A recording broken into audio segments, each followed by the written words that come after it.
Halo, assalamualaikum. Balik lagi ke channel aku. Apa kabar teman-teman? Semoga dalam keadaan sehat selalu ya.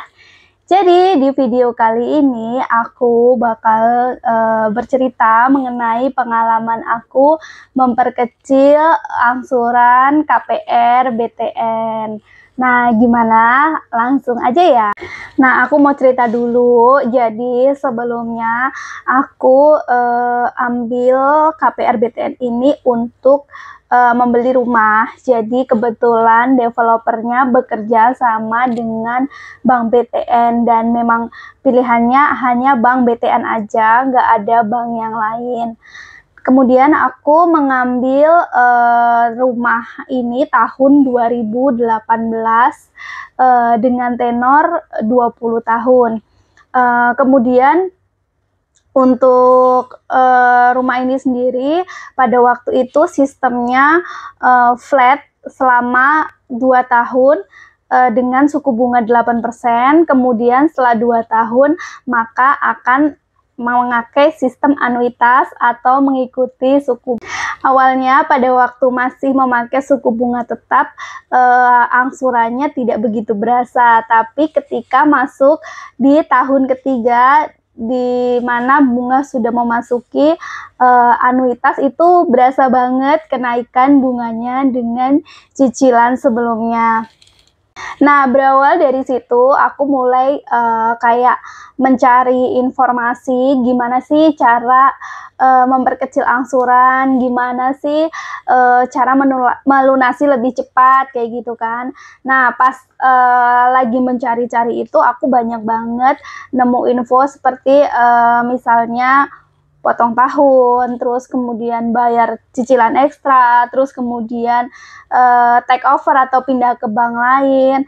Terus akhirnya setelah menimbang-nimbang opsi untuk pindah ke bank lain kita nggak pakai, jadi kita tetap mau pakai Bank BTN tapi dengan sistem potong tahun atau nah, di tahun kelima kemarin atau di tahun 2023 itu mulai berasa ya, karena sejak tahun ketiga, keempat, dan kelima di tahun 2023 kemarin kita terus mengalami kenaikan suku bunga dan otomatis cicilan atau angsuran kita setiap bulan itu semakin besar. Nah, alhamdulillah di akhir tahun kita ada rezeki dan akhirnya kita memutuskan untuk memperkecil angsuran di Bank BTN.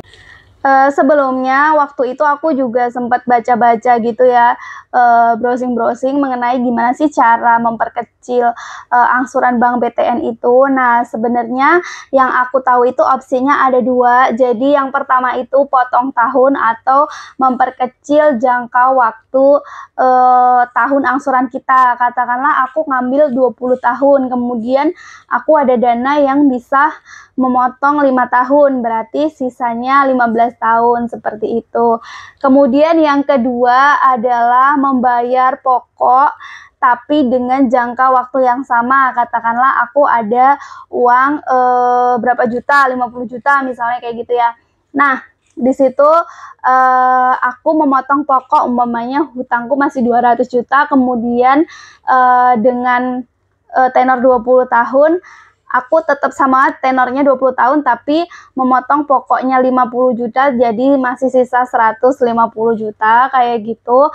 Nah, terus setelah dipikir-pikir dan setelah aku lihat-lihat, ternyata banyak yang mereview kalau lebih menguntungkan si potong tahun itu. Nah, langkah selanjutnya aku menelpon ke Bank BTN yang terdaftar di tempat aku mengambil KPR gitu ya. Nah, terus aku tanya di sana untuk potong tahun ya, karena aku tadian udah memilih potong tahun itu prosedurnya seperti apa. Dan kebetulan di bulan Desember tahun 2023 kemarin dibilang bahwa untuk sistem potong tahun itu sudah tidak ada, dan di info yang ada hanya cicilan ekstra atau potong pokok.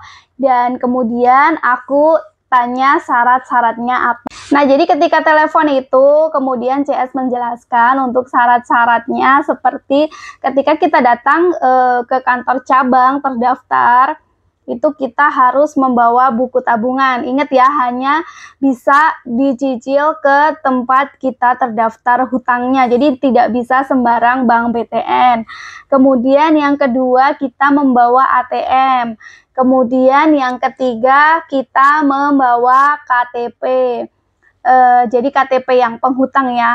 Dan itu yang bisa melakukan cicilan ekstra itu hanyalah nama yang terdaftar sebagai penghutang dan tidak bisa diwakilkan. Kemudian selanjutnya membawa materai 10.000 sebanyak 2 buah. Nah, akhirnya setelah melengkapi syarat-syarat tadi, suamiku datang ke kantor cabang tempat kita terdaftar sebagai orang yang berhutang gitu ya. Terus nanti kita bilang ke satpam untuk kita mau melakukan cicilan ekstra, dan kemudian dia akan mengarahkan ke tempat untuk cicilan ekstra. Terus nanti kita antri di situ, kemudian kita mengisi form seperti itu ya. Terus juga kayak nominal berapa sih yang akan kita store. Nah, untuk teman-teman seperlah 2%. Jadi kemarin karena kita melakukan cicilan ekstra, kita kena penalti sebesar 2%. Nah, kalau misalnya teman-teman nggak pengen, misalnya pengennya 50 juta, terus nggak pengen dipotong penalti, maka sediakanlah 2% dari 50 juta itu sebagai penalti. Jadi kalau 50 juta kan berarti 2%-nya 1 juta. Nah, jadi teman-teman bisa full 50 juta itu dipakai gitu ya. Jadi sediakanlah sebesar 51 juta. Nah, juga misalnya kita sudah melakukan cicilan ekstra di bulan Desember itu. Nah, kapan cicilan kita akan berkurang? Nah, aku pikir pertama juga akan langsung berkurang di bulan Januari, tapi ternyata tidak.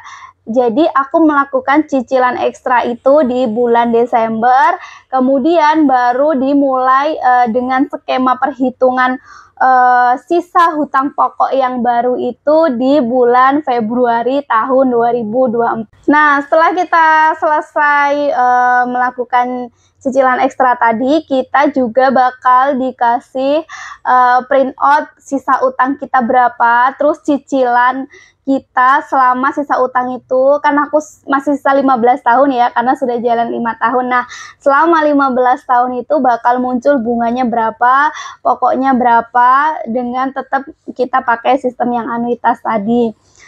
Kemudian apa yang efeknya ke utang aku? Nah, setelah kita melakukan cicilan ekstra itu berefek banget teman-teman ya, walaupun masih lama ya, masih 15 tahun, tapi di bulan Februari itu cicilan kita berkurang sebesar 1 juta. Sebenarnya pada waktu di situ juga sudah dikasih cicilan kita di start Februari itu berapa, dan terus juga yang tadi aku bilang dia ada rincian perhitungan hutangnya. Dan itu signifikan banget ketika kita melakukan cicilan ekstra. Jadi setelah kita melakukan cicilan ekstra itu, aku dan pasangan aku bisa saving 1 juta. Nah, kemudian untuk cicilan ekstra itu kita cuma bisa melakukan 1 tahun 1 kali. Jadi kemarin itu kan aku melakukan cicilan ekstra di Desember tahun 2023. Jika aku mau melakukan cicilan ekstra lagi, itu baru bisa dilakukan di Desember tahun 2024. Nah, juga untuk minimal cicilan ekstra itu berapa? Nah, minimal cicilan ekstra itu adalah 5 kali angsuran pokok kita. Katakanlah angsuran pokok kita 3 juta. Nah, berarti kita harus menyediakan minimal 3 kali 5. Berarti minimal adalah 15 juta. Itu adalah angka minimal ya. Jadi kalau memang teman-teman katakanlah di akhir tahun ada bonus atau mungkin ada uang-uang yang lain, lebih baik teman-teman tabung terus dilakukan cicilan ekstra. Nah, teman-teman, kalau menurut aku lebih merekomendasikan kalau kita ada uang untuk melakukan pengecilan pokok utang dengan skema cicilan ekstra ini. Karena jika dibandingkan kita menyicil setiap bulan, itu kita jauh lebih untung gitu loh. Karena kan semakin kecil pokok, maka angsuran kita semakin kecil. Dan katakanlah kita punya target. Aku di situ misalnya waktu itu aku bisa ngambilnya untuk yang masuk ke budget aku itu sebesar 20 tahun gitu ya. Nah, dengan cicilan ekstra ini aku punya target bahwa sebelum 10 tahun itu aku harap cicilan aku udah lunas. Nah, caranya bagaimana ya dengan seperti itu gitu loh. Nanti kan ketika sudah lama-lama pokok mengecil, kita bisa menutup KPR kita lebih cepat, jadi kita bisa menyesuaikan target keuangan kita. Nah, teman-teman, itu tadi video aku mengenai pengalaman melakukan cicilan ekstra untuk memperkecil angsuran bank BTN. Nah, doain aku juga semoga tahun 2024 ini aku bisa melakukan cicilan ekstra lagi.